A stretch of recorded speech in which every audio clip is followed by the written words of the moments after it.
Deixa eu compartilhar aqui.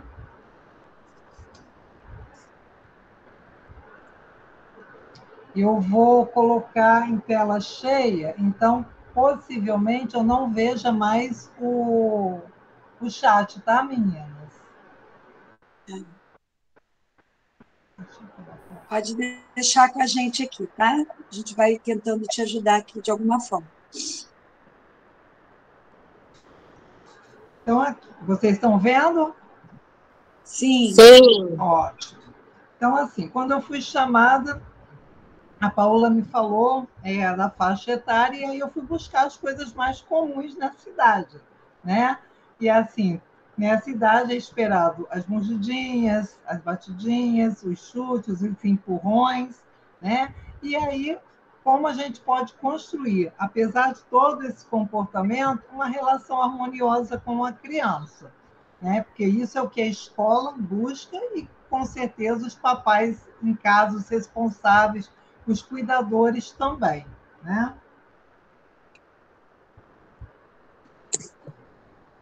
Aqui eu quero falar um pouquinho de mim, né? Quando elas falam assim, a Paola fala com muito carinho, parceira, sou mesmo. É assim, essa escola mora no meu coração, porque meus 2 filhos passaram por ela, né? O mais velho é o Gabriel, que já está com 28 anos, já está casado e ainda não tem filhos, né? E a Júlia, que está com 16 anos. E além de ser mãe, né, e fã dessa escola e dessa equipe, eu sou também psicóloga. Eu me formei em 1990, venho trabalhando desde então, sempre com o pé na escola e na área da saúde, né? Então, eu tenho assim, uma bagagem grande nessas 2 áreas. Além, quando eu estudei a psicologia, eu vi que receber as crianças e saber apenas das questões comportamentais não supria todas as necessidades, então eu fui buscar algumas formações. Então, eu me formei, me especializei em psicopedagogia, orientação educacional, avaliação e desempenho escolar, neuropsicologia, e continuei estudando na área da inclusão. Também fiz várias especializações, e hoje o meu foco de trabalho com crianças, não só com crianças, na verdade, mas dentro da escola com crianças, com altas habilidades de superdotação, né? E sou apaixonada por aprender. E hoje, além de aprender, eu também sou produtora de conteúdos, né? Já participei de alguns livros, já participei de algumas confecções de alguns e-books com outros psicólogos parceiros, e estou sempre disponibilizando outras formas de aprendizagem. Faço palestras, faço mentoria, dou supervisão. Então, assim, o meu caminhar continua de aprofundamento, pesquisa, e sempre com muita troca com todos os outros profissionais. Isso é para vocês conhecerem um pouquinho de quem sou eu, né? Então, vamos lá. Hoje eu trouxe 3 perguntas básicas para a gente. Por que as crianças batem, mordem e chutam? Papai, mamãe, que está aí assistindo, eu não estou vendo agora vocês.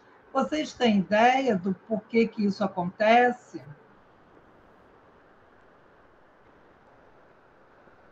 O que Bom, eles estão dizendo? eu acredito, assim, eu vou falar por mim, tá? Pelo meu pequeno aqui, é uma experiência que eu tenho aqui em casa. Eu acredito que é muito quando ele tem um não, né? Quando ele se frustra. Quando ele recebe aquele não, não pode fazer isso, e aí começam várias reações, né? E eu acredito que ele ainda não saiba se expressar, né? Perfeito. Eu costumo dizer... Qual o seu nome? Jéssica. Jéssica, eu costumo dizer que é a primeira adolescência, né? Essa fase dos 3 aninhos é a primeira adolescência. É quando eles começam a entender o mundo e têm que aprender a lidar com isso. Por isso que é importante o limite na educação infantil, né? É importante que esse limite comece a ser estabelecido de acordo com a faixa etária, explicando de acordo com a compreensão da criança. E também vou trazer para vocês algumas estratégias de prevenção, de como a gente pode lidar com essas situações hoje. Então, assim, as crianças batem, mordem, chutam, justamente por isso, faz parte do desenvolvimento normal. É natural as crianças tentarem entender o mundo e, muitas vezes, por não saber expressar suas emoções, eles vão fazer um comportamento que expresse essa emoção, né? Então, assim, é importante que a gente já comece a identificar os gatilhos que essa criança pode dar em termos de comportamento, para como ele vai expressar. Se a gente parar para observar as crianças, nas relações entre elas acabam dando sinais de quando estão ficando frustradas, de quando estão ficando chateadas, de quando estão ficando com raiva, e muitas vezes elas não conseguem parar e interromper esse comportamento. Por isso que elas vão bater, por isso que elas vão chutar. Entra no comportamento impulsivo. Por quê? Porque há, na verdade, uma questão neurofisiológica, né? A função de regulação do comportamento, ela é uma função do córtex frontal. E nesse momento dessa faixa etária, esse córtex ele ainda está em desenvolvimento. E como que a gente pode auxiliar? Fazendo as estratégias que a gente vai falar daqui a pouco. Mas muito do bater e do morder pode ser por eu ainda não entender o que eu estou sentindo. Um outro motivo que muitas vezes também leva a criança a fazer esse comportamento é quando ele busca uma atenção de um adulto. E quando ele bate, quando ele chuta, quando ele morde, existe uma reação do adulto presente que é imediata. E aí, o que a criança aprende?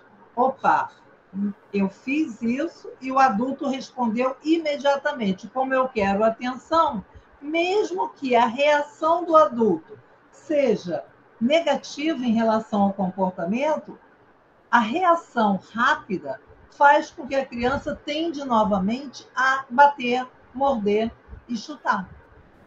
Então, alguns dos gatilhos, e por isso a gente precisa de ficar atento, como eu estou também respondendo quando acontece essa situação, e nós vamos também falar sobre isso nas estratégias. Um outro motivo pelo qual as crianças batem, mordem e chutam é pela própria exploração sensorial, né?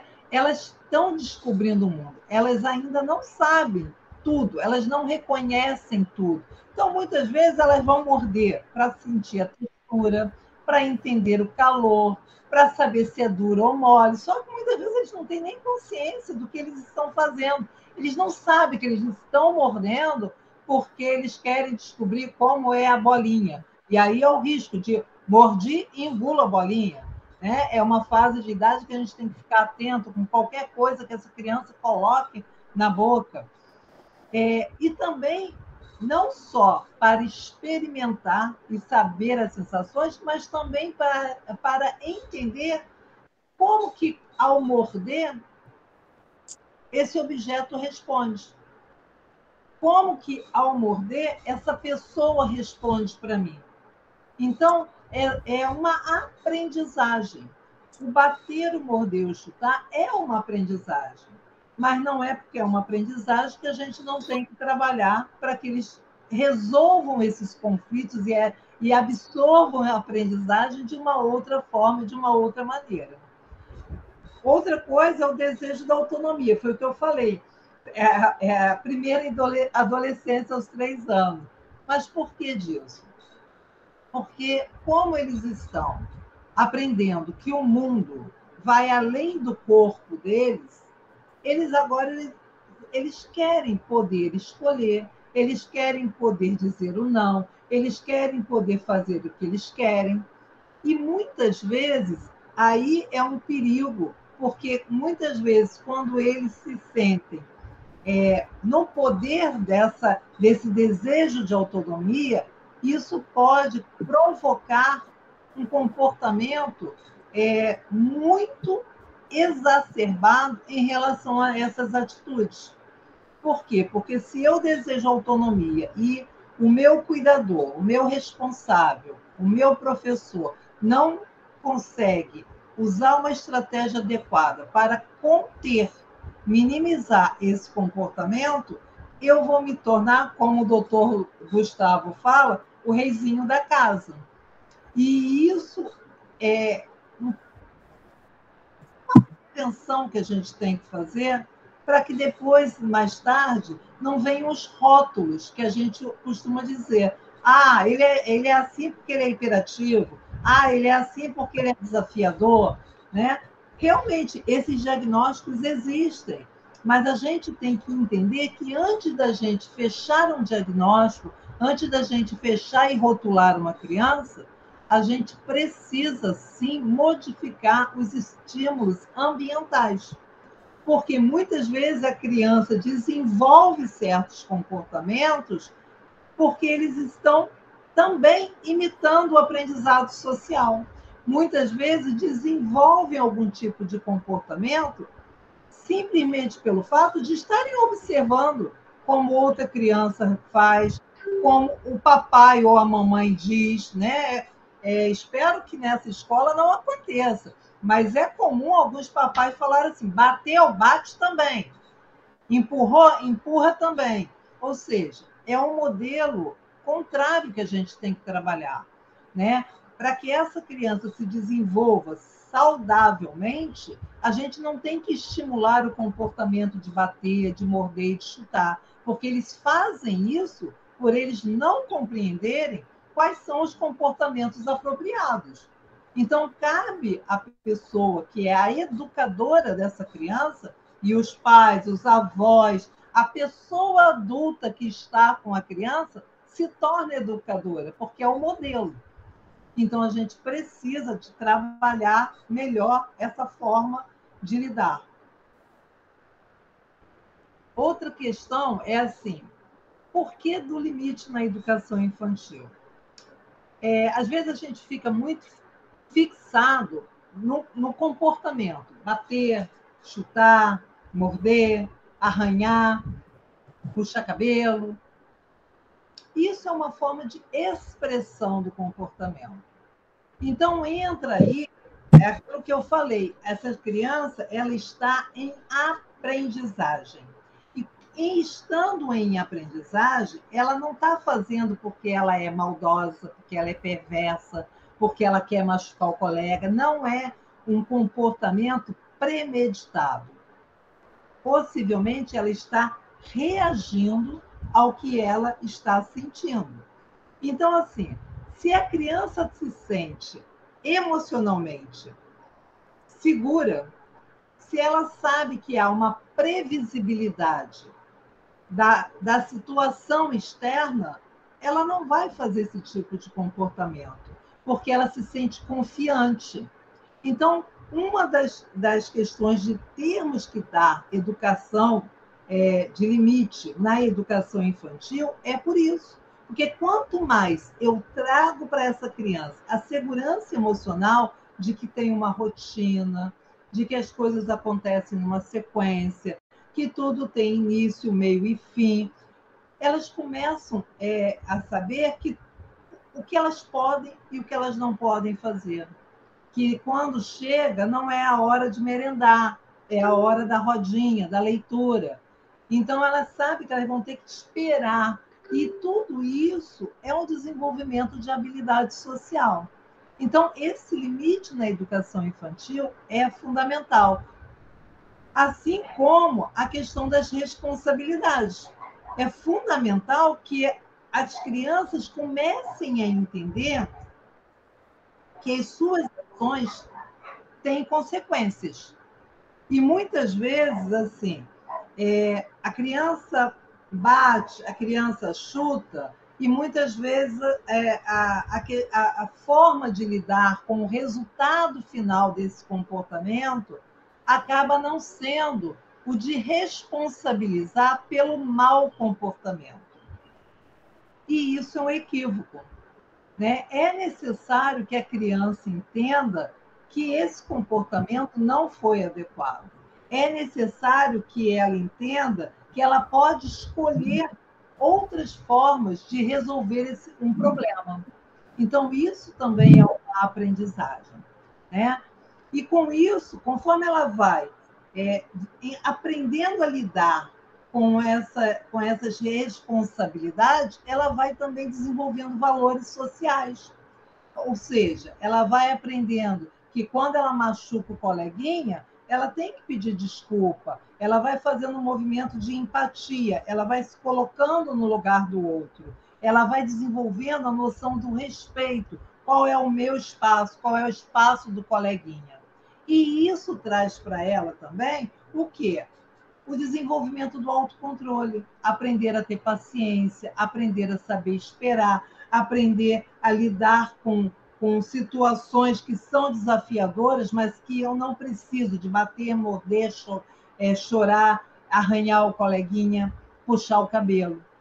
Ou seja, eu vou aprendendo a me expressar, eu vou aprendendo a dizer, eu estou chateada com meu coleguinha, ele puxou o brinquedo da minha mão, eu fiquei triste. E tudo isso é importante. Então, assim, é importante que quando a gente vai ensinar a criança, a gente não diga para ela que ela está errada. O que está errado é o comportamento, é o produto final dessa emoção, e não ela. Porque é importante que a gente descole o comportamento errado de quem essa criança é. Porque, afinal de contas, ela não bate o tempo todo, ela não morde o tempo todo, ela não chuta o tempo todo. Muitas vezes, o grande problema, assim, muitas vezes, no final do dia, o pai vai buscar a criança na escola, na creche. Já teve um dia cheio, já teve um dia conturbado, já teve um dia cansativo. Aí chega lá, está escrito, bateu, mordeu. Aí, quando pega a criança, como já está com as emoções do próprio pai no nível de estresse muito alto, aí o que acontece? O papai e a mamãe acabam fazendo colocações que a criança observa e traz para o próprio comportamento. Então, assim, é importante que o limite na educação infantil aconteça não é só dentro da escola, é também dentro do lar. É importante que as palavras que sejam ditas com cautela, entendendo que o coleguinha que bateu, né? Se o meu filho é a vítima, foi ele quem apanhou, eu tenho que entender que esse colega não é um colega que está batendo porque ele está mirando no meu filho e porque ele está o tempo todo usando meu filho como saco de pancada. Não é isso. Aconteceu essa situação. E aí, é lógico, a escola vai fazer o papel dela, a escola vai conversar com a criança, a escola vai chamar o responsável, a escola vai tentar minimizar, mas em casa também é preciso que os responsáveis conversem com essa criança. Opa! Graça. Oi. Doutora Graça, tem uma pergunta. Pode fazer. E no caso das crianças atípicas, não é isso, Jéssica? Isso. Pois é. Como orientá-los? No caso das crianças atípicas, a orientação é a mesma. Só que você deve fazer o quê? Retirar dessa situação. Porque a criança atípica, ela responde e ela apresenta um comportamento alterado, né? Mas tudo que a gente viu do gatilho, dela mudar a fisionomia, dela mostrar que está entrando no movimento mais angustiante para ela, a criança atípica também não vai o tempo todo agredir porque quer, não. É porque ela não consegue estabilizar e muitas vezes até compreender a dinâmica. Então, o que a gente precisa? A gente precisa de separar essa criança no momento em que ela está mais ansiosa. Aliás, eu recomendo, na verdade, que isso aconteça com todas as crianças. Porque se aconteceu a agressão, a pessoa que agride também está fora do seu eixo. E a criança que foi agredida também vai ficar fora do seu eixo. Então, é importante que a gente separe, que a gente espere acalmar e que a gente converse, para que a gente possa realmente orientar de forma adequada. Agora, é óbvio que para uma criança atípica que agride, a gente também tem que estar olhando qual é esse gatilho. Por que essa agressão está acontecendo? Porque é importante que ela vai ter muito mais dificuldade, talvez, de verbalizar, dependendo de que tipo seja, né, a situação dela. Uma criança com um autismo que não é verbal, ela tem muita dificuldade de se expressar. Mas quando a gente lida com ela por um longo tempo, a gente já observa algumas mudanças de comportamento. Só que vamos ser realistas. Dentro de uma sala de aula, com um grupo de crianças, muitas vezes não tem como a gente agir e atuar antes da coisa acontecer. Então, a gente precisa de, nesse momento aconteceu, retirar para que ela se acalme e nessa retirada ela vai entender que ela foi privada do convívio ali para ela se acalmar e depois a gente vai dizer para ela que esse comportamento não é adequado, né? E aí, no caso de uma criança típica que faz isso com muita frequência, é o que eu coloco lá na frente na prevenção que nós vamos falar. Eu acho que assim, se qualquer comportamento está muito constante e é um comportamento que foge a um padrão esperado de habilidade social, essa criança precisa estar com um atendimento com profissionais da área da educação infantil, né? Seja um psicólogo, seja um neurologista, seja um psiquiatra, para que a gente possa dar a ela a melhor possibilidade de desenvolvimento possível.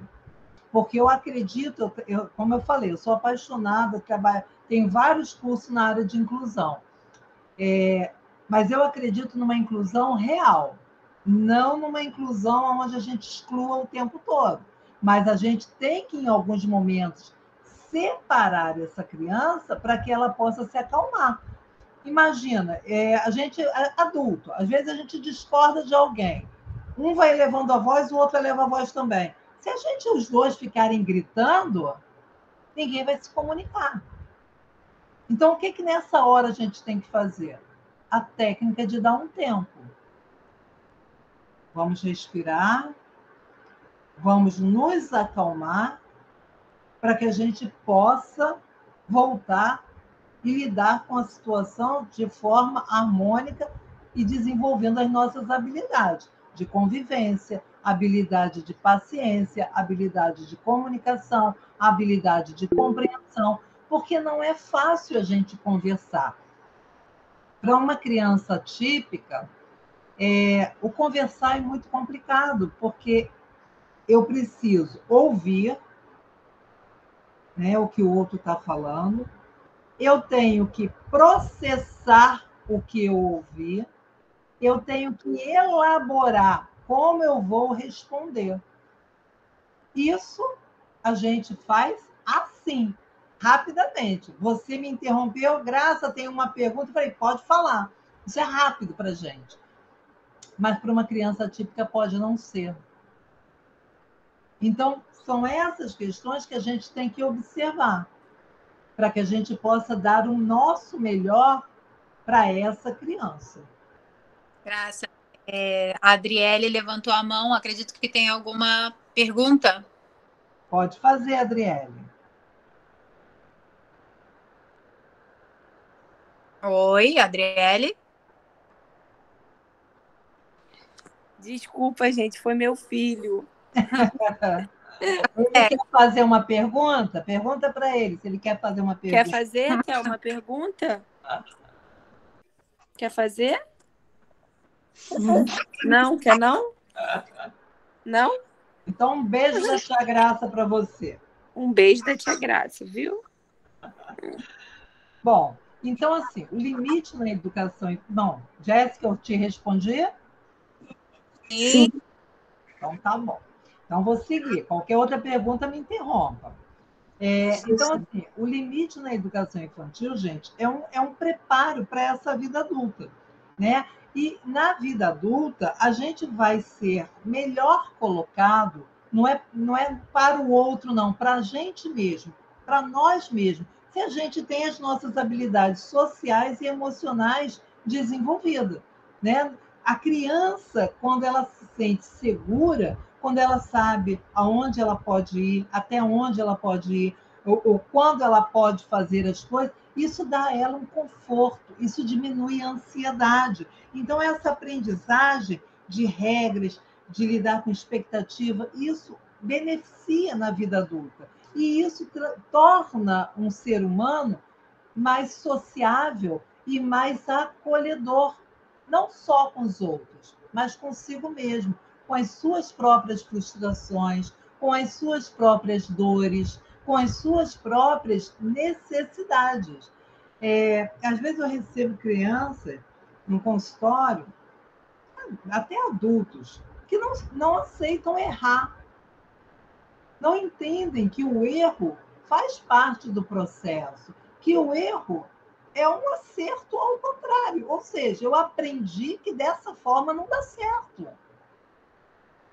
Mas quando eu me exijo demais, quando eu sou o tempo todo criticada, eu sou o tempo todo apontada, eu passo a me esconder e eu começo a querer só acertar. E isso pode desenvolver um transtorno de ansiedade, isso pode desenvolver insegurança, isso pode desenvolver falta de autonomia, pode desenvolver falta de liderança. Não é à toa que muitas crianças passam pelo processo de vergonha e a dificuldade de se expor, porque muitas vezes passaram por situações que não foi o meio social só quem produziu, não. Foram as próprias emoções dessa criança que interpretaram as situações de forma negativa. Então, quando a gente ensina a criança todo esse limite na educação infantil, a gente está prevenindo um adolescente menos problemático. A gente está ensinando esse adolescente recursos para que ele consiga lidar com situações cotidianas da vida. Então, vamos falar um pouquinho das estratégias, né? Identificar os gatilhos. Isso eu já até falei, né? Por quê? Porque a gente fala assim, comportamento de morder, de bater, de agredir. Mas você sabe que isso pode estar ligado à falta do que fazer? Ou seja, eu não sei lidar com o ócio, eu não sei ficar à toa. Aí eu implico, eu puxo cabelo, eu mexo. Tem crianças que não conseguem deixar o coleguinha sossegado, mas não é porque ele quer implicar, é porque, na verdade, ele quer interagir, só que às vezes em excesso. Tem crianças que são muito afetuosas, mas o tempo todo querem abraçar. O tempo todo que chega no coleguinha e abraça. E às vezes o coleguinha está de saco cheio, que não quer aquele abraço, e está tudo bem, porque o coleguinha não é obrigado a aceitar abraço o tempo todo. Mas para isso, a gente tem que ensinar a quem abraça e a gente tem que ensinar a quem está de saco cheio de receber o abraço. Às vezes a gente pensa assim, a gente tem que atuar e agir só quando é um comportamento agressivo. Não! Às vezes um comportamento pode ser até de afeto, pode ser até de cuidado, mas a gente tem que ver se o outro que está recebendo está gostando do que está recebendo. Tá? Graça. Doutora Graça. Pode falar. Só um minuto. João Maurício, ele está perguntando Meu filho não tem reação quando alguma outra criança faz alguma coisa com ele. E quando é contrariado, faz uma cena. O que fazer nestas duas situações? Bom, seu filho já fala, o seu filho é oral, ele já desenvolveu linguagem? Sim, ele é bastante oral. Então eu acho que assim, é mostrar para ele que é preciso que ele converse com a pessoa. Não é ensinar a bater, não é ensinar a ser agressivo, mas ele pode usar o recurso de falar com a professora, de falar com a ajudante, de conversar com o próprio coleguinha, porque ele não está gostando dessa situação. Então, Só que ele não reage, Graça. Mas o não reagir dele é como? Cadê Maurício? Maurício, você pode se colocar um pouquinho aí para gente? É o papai do Bento.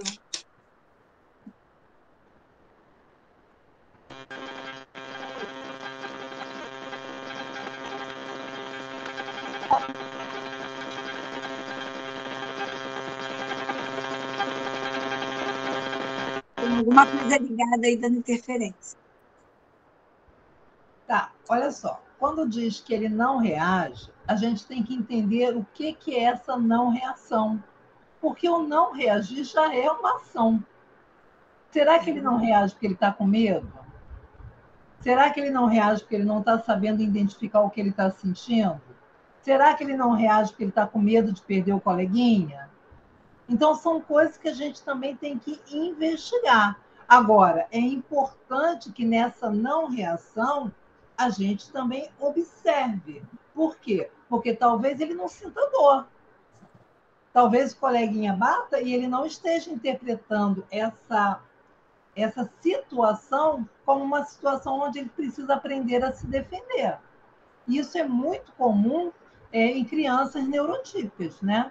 A criança, às vezes, com autismo, ela tem essa dificuldade. Não estou dizendo que é o caso do teu filho, só estou trazendo a situação que eu costumo ver, a falta de reação por dificuldade de interpretar a situação social. Então, assim, não, a gente precisa de olhar para a criança e identificar por que essa criança não reage. O que acontece com ela se ela já é verbal? Vamos pensar assim, ela não reage em toda e qualquer situação, com crianças conhecidas e com crianças desconhecidas, com crianças e com adultos, aí a gente tem que começar a fazer várias hipóteses. Doutora Graça, ele colocou que parece que ele fica com medo. Pois é, então, aí é importante que a gente trabalhe o medo, né? A gente precisa de entender, e aí, ele sendo verbal, isso é muito mais fácil, porque eu vou começar a questionar, porque uma coisa também que, às vezes, quando a gente está com criança, eu vejo, assim, lá no consultório, às vezes os pais não conseguem permitir que o filho expresse o que está sentindo. Então, assim, porque aconteceu isso, porque ele bateu, porque isso. Ou seja, o pai está o tempo todo falando. Em vez de falar, você tem a sua crença, você fez a sua leitura. Mas, independente da tua leitura, deixe o seu filho se expressar. Às vezes, eu gosto de fazer isso até com a criança que ainda não tem um verbal evoluído, né? Às vezes o verbal da criança pode não vir com uma frase bonitinha de início, meio e fim, mas ela vai te dizer alguma coisa, ela vai te dar um retorno. Então, o que você sentiu? Quando fulano fez isso, por que você ficou paradinho? Sempre colocando também na linguagem da criança. Porque se eu começo a falar palavras muito difíceis, não é da estrutura e do cotidiano dele, né? Então, assim, a gente tem que colocar no nível de compreensão que ela tem. E aí começar a perguntar, você gostou do que o coleguinha fez para você? O que ele fez? E aí, assim, ela vai começar a trazer conteúdos. Então, ter a calma de ouvir. Às vezes você faz uma pergunta e como a criança ainda não parou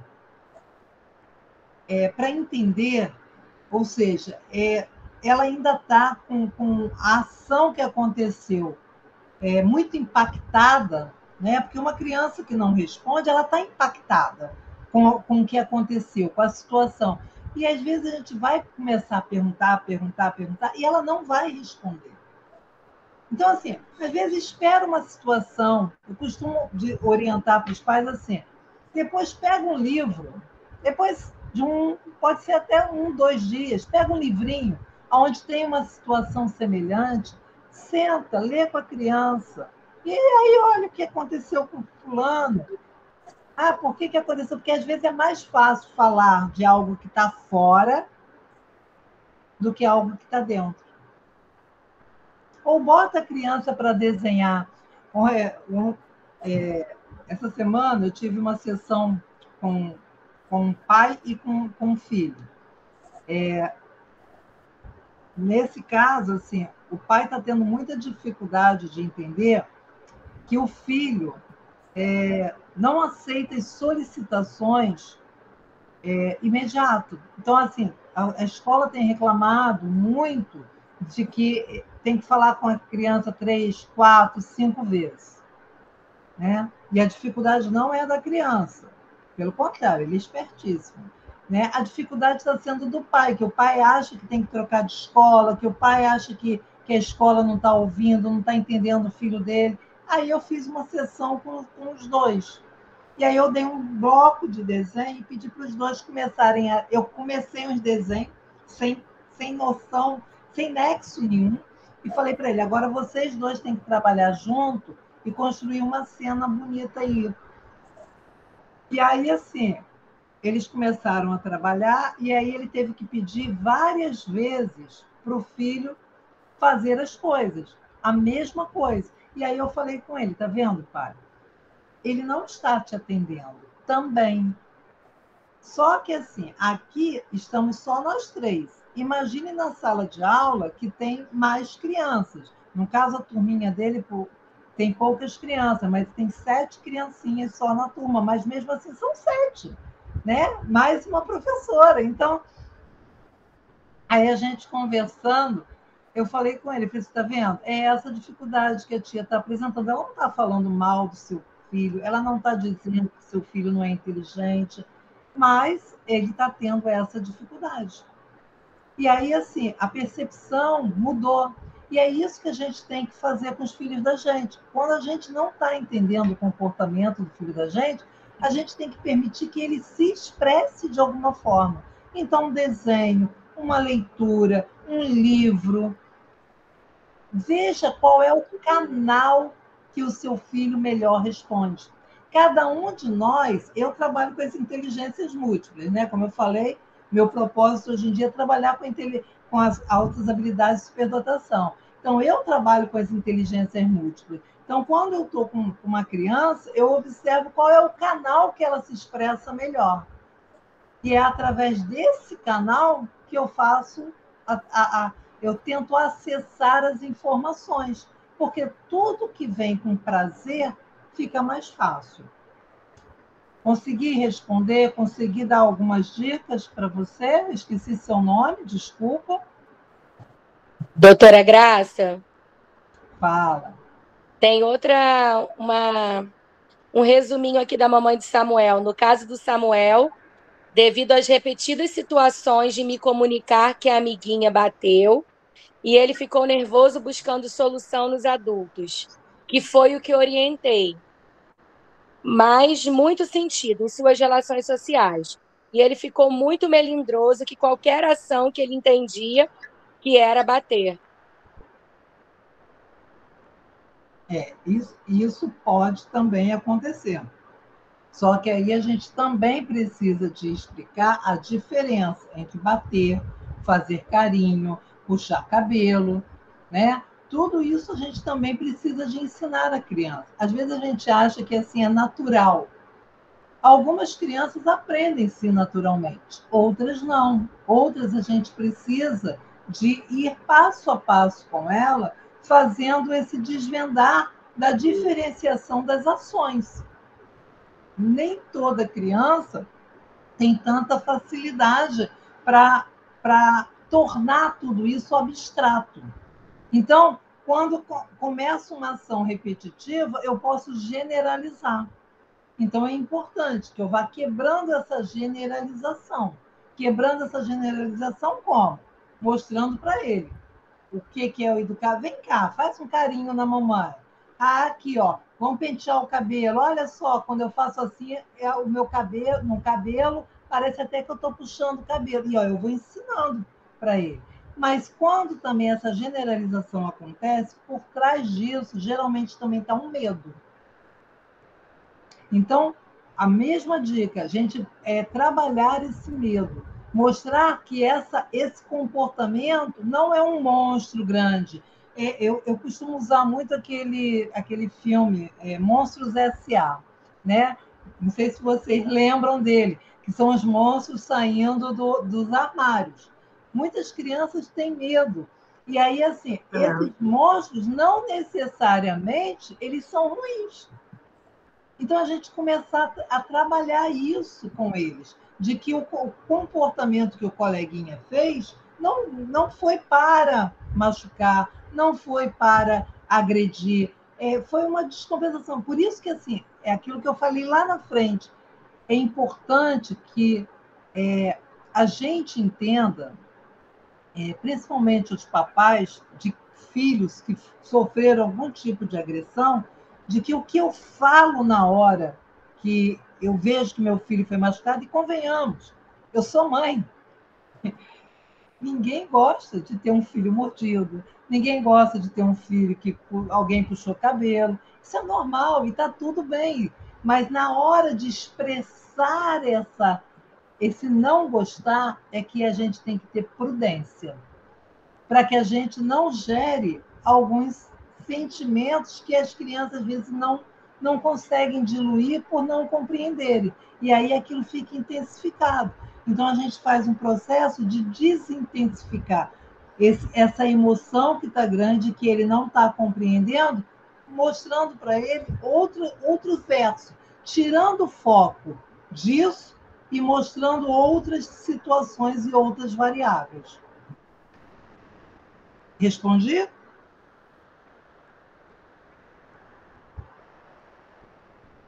Sim, Graça. Respondeu e ela já agradeceu. Ok.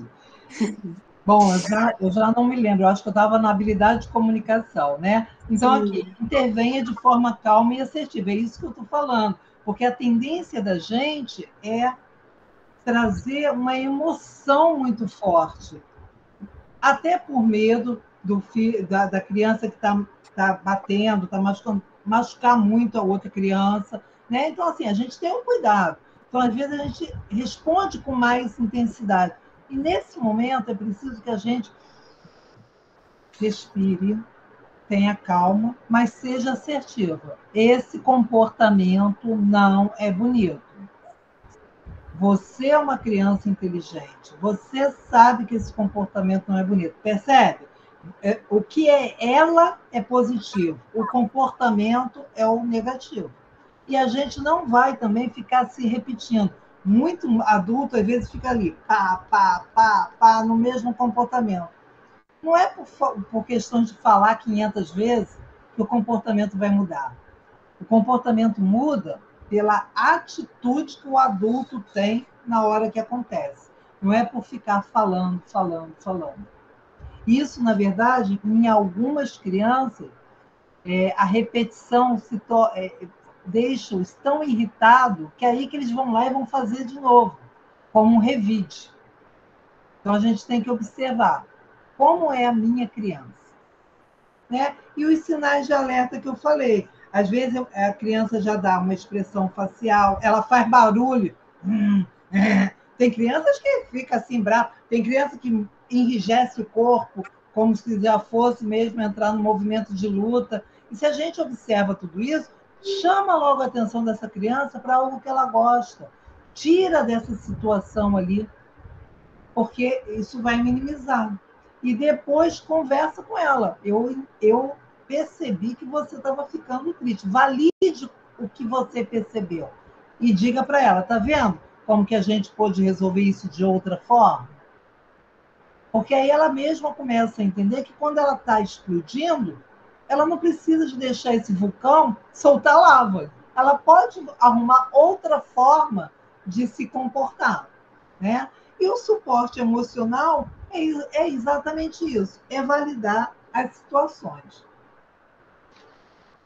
Outra coisa que eu até coloquei já é o redirecionar o comportamento. E não entendo que esse redirecionar seja gratificar, não é dar presente. Comportamento errado não tem que ser gratificado, não tenho que dar presente, não tenho que comprar carrinho, dar balas, comprar pipoca, não tenho. Eu tenho que falar para ele que eu entendo e eu valido o que ele está sentindo e eu redireciono de forma coerente com o comportamento dele. Lembra que a gente tem que torná-los responsáveis pelas ações dele. Então, assim, se ele errou, ele tem que ser responsável por essa ação. E aí a gente tem que ensinar o quê? Empatia. Pedir desculpa, fazer carinho. Eu acho que, assim, nessa idade, é até muito mais do que só ensinar a pedir desculpa. Vamos supor, eu bati no amiguinho.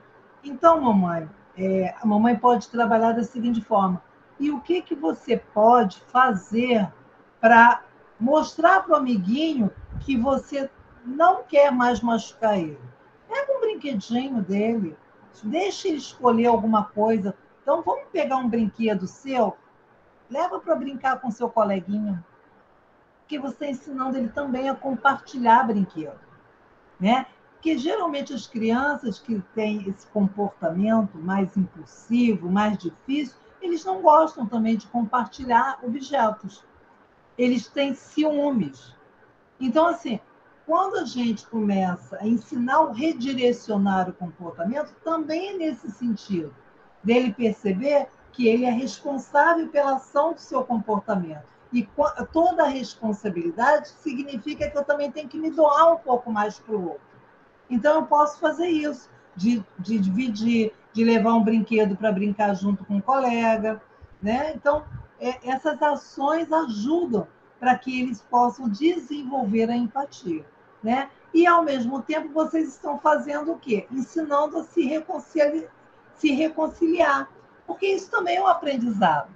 É um aprendizado para a criança entender que eu fiquei chateado, que eu me frustrei, eu fiquei bravo, mas que aquela situação passou e que eu posso ser amigo, eu posso entender. E essa situação que ficou lá para trás, eu não preciso de ficar carregando isso como se fosse uma mágoa. Por quê? Porque nós temos muitos adultos que carregam aí nas suas memórias, que carregam na sua trajetória de vida muitas mágoas. E essas mágoas trazem o quê? Déficit na saúde emocional, na saúde mental. Então, quanto mais cedo a gente ensina a criança a lidar com esses resgates emocionais, a gente está promovendo para ele um aprendizado saudável. E também não vamos esquecer de que, assim, tudo isso que a gente faz tem que ser feito com constância, continuidade, né? Não adianta eu fazer hoje e amanhã eu falar, não, vai lá e bate mesmo. Não, puxa o cabelo. Te empurrou, empurra. Não, eu tenho que fazer de forma contínua, eu tenho que fazer de forma consistente. Eu tenho que mudar a minha linguagem com essa criança. Eu tenho que entender que a outra criança que bateu não fez de propósito. Porque se eu observo que essa criança, que isso também acontece, às vezes a criança, principalmente às vezes, quando a gente falou, né, da criança atípica, muitas vezes o que acontece? Ela pode escolher uma criança que ela tem até um carinho, que ela tem até uma vontade de estar junto, mas ela acaba sendo agressiva. Então, com isso, a gente tem que buscar novas estratégias para que essa criança que bata se relacione de forma adequada com essa criança que está sendo vítima nesse sentido. Né? Então, é importante que a gente ensine aos dois a ter uma consistência de relação saudável. E aí, assim, são estratégias que a gente vai ter que usar. A gente tem que ser criativo para lidar nessas situações. E se a gente observa a situação, né, assim, sempre acontece, sei lá, na aula de judô. Então, nessa aula de judô, a gente tem que ficar mais atento, para que no momento em que tiver mais prazeroso, a gente coloque próximo um ao outro, porque aí a gente está trocando essa coisa da agressão pelo prazer. Então, a gente está substituindo algo negativo por algo positivo. Tá? E isso tudo também a gente não pode esquecer de uma coisa fundamental, porque às vezes a criança faz tudo certo, a criança não bate, a criança dá beijo, a criança elogia, mas não é elogiada. E aí a criança olha para uma criança que talvez não seja tão amorosa como ela e veja essa outra criança sendo elogiada. Então eu posso querer espelhar o comportamento negativo. Então, é importante que o adulto elogie os bons comportamentos, elogie o movimento empático, elogie o compartilhar, elogie o se colocar no lugar do outro. Né?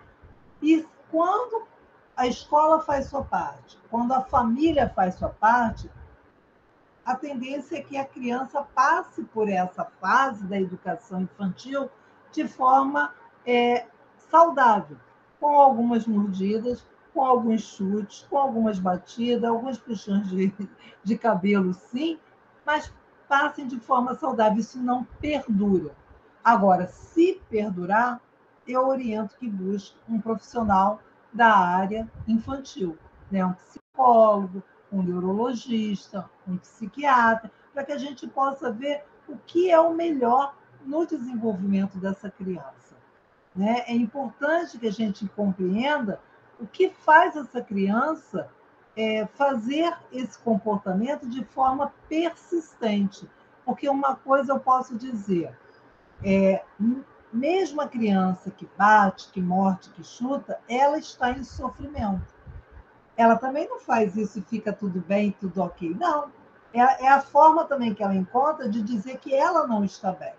Então, a gente precisa de olhar para novas possibilidades. E aí, um psicólogo infantil, né, vai avaliar, vai conversar com a criança. Geralmente, quando a escola indica, no caso aí, principalmente dessa escola, a Cláudia já agiu, a coordenação já agiu. Então, assim, quando papai, quando mamãe, a escola sugerir uma avaliação, entenda que é só uma avaliação. Ou seja, é mais um pedido de ajuda para o filho de vocês. Não é um rotular, é uma ajuda para que o filho de vocês possam passar por essa fase de forma mais saudável. Bom, agora estou aberta para as perguntas. Deixa eu divulgar, eu tinha até esquecido disso aqui. Eu tenho 2 grupos, né? Esse Fora da Caixa aqui é um grupo que é para pais, direcionado para pais e responsáveis. E esse Aprender a Viver é um grupo onde uma equipe de psicólogos estão fazendo vídeos, dando aula para o público em geral. Né? Inclusive, hoje está tendo uma aula no YouTube do Bruno Rodrigues, né? Falando sobre isso. Então, essas aulas acontecem esporadicamente. E é ali nesse grupo que eu mando o link das aulas. Então, assim, vocês estão convidados a participar se tiverem o desejo de aprender e de viver com mais qualidade. Né? E aqui fica o Fora da Caixa, que é onde eu tenho um contato maior com os pais de crianças, onde o meu foco é despertar as altas habilidades. Porque muitas vezes, muitos comportamentos que acontecem também porque a criança tem alguns indicativos de altas habilidades e não está sendo percebido. Tá bom? Então, eu deixo o convite aí para vocês. Nesse formulário que eu coloquei no chat, esse formulário ele também traz um link de um resumo dessa palestra que eu fiz. Então, vocês preenchendo, solicitem lá, vocês já podem ter acesso ao formulário para poder ter um resumo de tudo que foi falado aqui hoje. E agora, se vocês quiserem fazer mais algumas perguntas... Doutora Graça, tem mais uma pergunta. Pode falar. Meu filho não quer retornar à escola, pois bateu nos amigos, e como a professora colocou ele de castigo, ele se recusa a retornar para a escola. Como posso reverter isso? Primeiro de tudo, ensinando a ele as consequências da ação dele, né? Então, assim, ele bateu. Por que ele não quer retornar? Né? Ele entendeu. Esse não quer é porque ele entendeu que ele errou. Então, assim, se ele entendeu que ele errou, isso daí já é algo positivo. Então, eu tenho que mostrar para ele, filho, você errou, mas você está arrependido. E não tem problema a gente errar. O que não pode é repetir o erro, né? Eu costumo brincar com eles assim, errar é aprendizagem, repetir o erro é burrice, né? Porque se eu erro 2 vezes igual, é burrice. Então, vamos fazer diferente. Vamos errar de novo, mas vamos errar diferente. E aí, assim, Aí o importante é o pai trabalhar com essa criança assim, como é que a gente pode resolver isso? A gente pode conversar com a professora, pedir para a professora um tempo para eu conversar com a turma, pedir para a turma me perdoar, porque isso tudo é processo de desenvolvimento de habilidade. Não é vergonha ensinar ao filho pedir desculpa. Pelo contrário, tem que mostrar para ele que esse processo de pedir desculpa, na verdade, é muito corajoso. E às vezes as pessoas não entendem isso, mas pedir desculpa é um sinal de coragem, né? Então, é o pai e a mãe conversar. E sem contar que, assim, não tem como a criança ficar fora da escola, né? Então, ele vai assumir o erro e ele vai ali conversar. Eu lembro uma vez, não sei se foi com Paola, a Júlia pegou uma tampinha de garrafa e ele trouxe para casa. Né? Provavelmente algum trabalhinho que estava sendo feito ali, e eu sempre olhava o material dela. Aí, quando eu olhei, falei assim, o que é essa tampinha aqui? Aí eu peguei e perguntei, aí ela virou e falou assim, a minha amiga me deu, e aí eu trouxe para casa. Eu virei para ela, conversando, falei assim, nossa, sua amiga é muito boazinha para você. Que legal, é sinal que ela gosta muito de você, né? Mas você já parou para pensar que a mamãe dela pode não saber que ela decidiu te dar essa tampinha? Então, a gente precisa de ir lá e conversar com a professora, porque essa tampinha, a mamãe da sua amiga pode estar procurando. E aí eu não procurei saber o nome da amiga, eu não fiquei estimulando a questão de quem era, porque isso é o que menos importa. Não importa saber quem bateu no meu filho. O que importa é eu saber como eu vou lidar com isso, né? E aí, no dia seguinte, eu levei a tampinha, eu falei assim, agora você fala com a tia, porque também estimulando o tempo todo o quê? Assuma a ação, assuma a ação. Aí ela falou, você vai comigo? Eu falei, vou com você. E aí chegou lá, não sei se foi com você, Paola, ela conversou, coisa assim, chorando, envergonhada. Eu falei, filha, você está sendo muito corajosa, você está conversando com a tia, né? E aí depois, na hora lá da conversa, a tia imediatamente falou, porque a gente estava usando a tampinha aqui, não sei, então a tampinha é da escola. Então, tá vendo, filha? É importante que a tampinha fique aqui, porque outros amiguinhos vão brincar com ela também. Ou seja, ela mentiu também. Além de levar a tampinha, ela mentiu. E na hora eu não falei nada. Foi um jogo, né, Graça? Foi um Foi, jogo. Foi um foi jogo com as tampinhas. E isso. tinha uma cor específica, que eu acho que, se não me engano, era o lilás, que quase não tinha. É isso mesmo. Então, aí, quando ela chegou em casa, eu retomei o assunto. Eu falei assim, por que você disse para a mamãe que foi uma amiga que te deu? Vamos conversar com a mamãe? Mamãe é sua amiga. Mamãe quer entender. Porque aí, assim, eu comecei a perguntar aquilo que eu falei. A gente pergunta para que ela possa ouvir a pergunta, processar a resposta, sentir como é ter sido pega na mentira, né? Para que ela possa elaborar a resposta. É assim que funciona, gente. Entendeu? Porque aí a gente dá tempo para a criança compreender essa atitude é errada. E aí, depois que ela falou, ela tinha dificuldade ainda de se expressar, de falar, né? Mas aos pouquinhos ela foi falando. Aí no final eu falei assim: pois é, filha, mas sabe o que é? É que isso que você fez a gente chama de mentira. E quando a gente mente, ninguém mais vai acreditar na gente. Ninguém mais. Quando você fala uma coisa, mamãe não vai saber se é verdade ou se é mentira. Então, filha, não é legal, né? A gente já pensou, mamãe não poder acreditar no que você está conversando comigo? Aí ela, não, mãe, não. E eu vou te dizer, até hoje, tudo que acontece na vida da Júlia, eu sei. E Paola sabe, porque Paola é a segunda família dela. Né, Paola? Ela fala, tudo que eu conto para você, eu conto para a tia Paola. Entendeu? Porque é assim. Então, quando a gente ensina desde pequenininho, eles vão absorvendo. Entendeu? Eles absorvem. E aí eu quero ressaltar aqui as crianças atípicas. Eles também absorvem. Eles também precisam de limites. Eles também precisam de passar por todo esse processo. Só que o tempo deles talvez seja um pouquinho maior, um pouquinho diferenciado. Mas exatamente por isso que tudo isso tem que ser repetido, tem que ser constante, tem que ser contínuo. Tá? Então, quem tem um filho atípico tem que fazer todo esse processo, porque ele vai aprender, ele vai superar.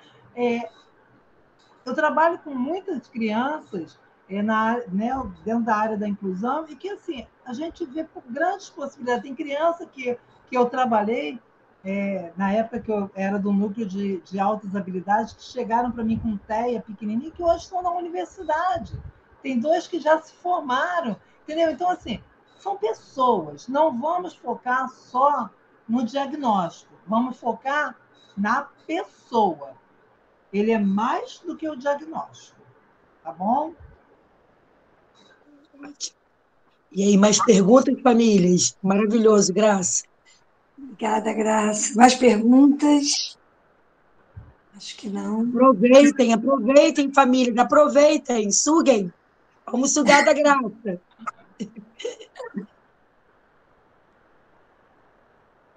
E aí, uma pergunta aí, Graça. E quando essa agressão é com os irmãos? Eu tinha 2, né? Eu tinha 2. E olha que a diferença de idade era imensa. Um Aqui em estava casa com. também, Graça. Está difícil, hein? Pois Ajuda é, aí. pois é. Um estava com 12 e a outra com meses, né? Ela nasceu quando ele tinha 12 anos, eu nem esperava. Então, assim, isso acontece, é normal, é disputa, é ciúme, é querer ser o mais querido, cada um tem um temperamento, mas todo esse processo tem que ser feito para os 2. Só que eu confesso que eu usava uma técnicazinha que eu gosto muito. Nem todo mundo é a favor, mas comigo, até hoje, eu oriento com o uso dessa técnica, né? Porque eu vejo resultado. E não é nem só com o irmão, é até com a criança sozinha. Que é o quê? Eu não digo que ela tem que parar para pensar. Então, assim, quando faz esse tipo de comportamento, cada um senta numa cadeirinha para pensar por que está fazendo isso. Eles vão ter que assumir essa responsabilidade. né? Agora é lógico, são 2 irmãos, mas um tem 12, como no meu caso, e a outra tinha 6. Lógico que o de 12 tem que ter um discernimento muito maior do que o de 6. Então, assim, ele vai ficar 12 minutos pensando e ela vai ficar 6. Mas uma experiência que eu tive também, quando eu fiz isso, da primeira vez, vai pensar ali, senta aqui para pensar aqui. Os dois, um de frente para o outro, pensando. Aí, lógico, a Júlia saiu primeiro, porque ela só tinha 6 minutos para ficar. Aí ela imediatamente saiu, rebolou na frente do irmão e falou assim: viu? Saí primeiro. Aí eu olhei para ela e falei assim: mas esse foi isso tudo que você conversou comigo, que você disse que pensou, é assim que você acha? Eu acho que você precisa se sentar de novo para poder pensar mais um pouquinho. Entendeu? Aí ela voltou. Nunca mais aconteceu dela rebolar para frente do irmão. Então, assim, às vezes é a gente mostrar, simplesmente a gente fazer a criança entender que tem limite. E o limite, gente, não é autoritário. O limite é com carinho, o limite é com respeito, o limite é de acordo com o que eles podem entender e compreender. O limite não é para agredir, o limite é para ensinar. Porque na nossa vida, se a gente não tem limite, a gente, inclusive, se coloca em risco. Tem muita gente hoje cometendo comportamentos inadequados que levam até o suicídio porque não tem limite, não vivem de forma regrada, fazem escolhas perigosas para a sua vida. Então, é isso que a gente tem que desmistificar, porque muitas vezes, quando a gente usa essa palavra, as pessoas trazem a crença de que limite é punitivo. Não, não é. E eu, aproveitando até para deixar claro, e eu sou a terapeuta cognitivo-comportamental. Eu trabalho com a linha da terapia cognitivo-comportamental, mas eu não vejo isso como uma punição.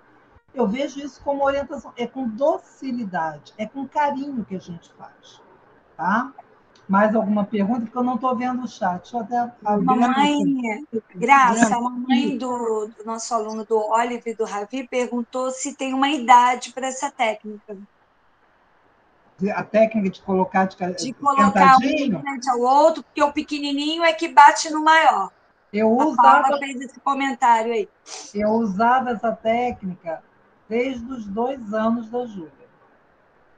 Sempre utilizei, né? Com o Gabriel eu não precisei. Ele era uma criança muito tranquila. Não sei se vocês lembram, né? A Paola também deu aula para Gabriel. Mas ele era muito calmo, ele era muito tranquilo. Então, com ele eu não usei. Mas quando ela nasceu, mesmo ele tendo 12 anos, veio a época da implicância, do ciúme, né? Então, aí começou a coisa aí que eu passei a usar. Mas eu usava com a Júlia desde os 2 anos. E um detalhe, não é só em casa, tá? Por exemplo, várias vezes, aquela criança que na rua faz birra, se joga no chão. Eu usava essa técnica dentro do shopping. Mas nunca ninguém sabia que ela estava ali parada pensando. Mas se me vissem encostada numa parede com ela, estava eu e ela parada olhando nada, até completar o tempo. Quando completava o tempo, eu me abaixava, olhava para ela e falava assim: por que nós tivemos mesmo que ficar parada aqui? Aí ela tinha que me dizer. Se ela não dissesse, eu voltava para a minha posição e ficava lá. Até ela falar. Porque ela tinha que assumir as consequências. E isso era em qualquer ambiente. Aniversário de coleguinhas. Vem cá, senta aqui do lado da mamãe. Conversava só eu e ela. E olha que a minha filha é extremamente agitada, sempre foi. Tá? Então, assim, é a forma, eu não tenho que expor, ninguém precisa saber, é um combinado meu com ele. E uma coisa, quando a gente começa a aplicar essa técnica, muitas vezes a criança piora um pouco o comportamento, tá? Porque ela está te testando. Ela está te testando para ver se você vai ter continuidade e consistência. Mas quando ela vê que realmente você está fazendo, e isso vai ser uma rotina, esse teste acaba e aí ela entra e ela começa a aprender.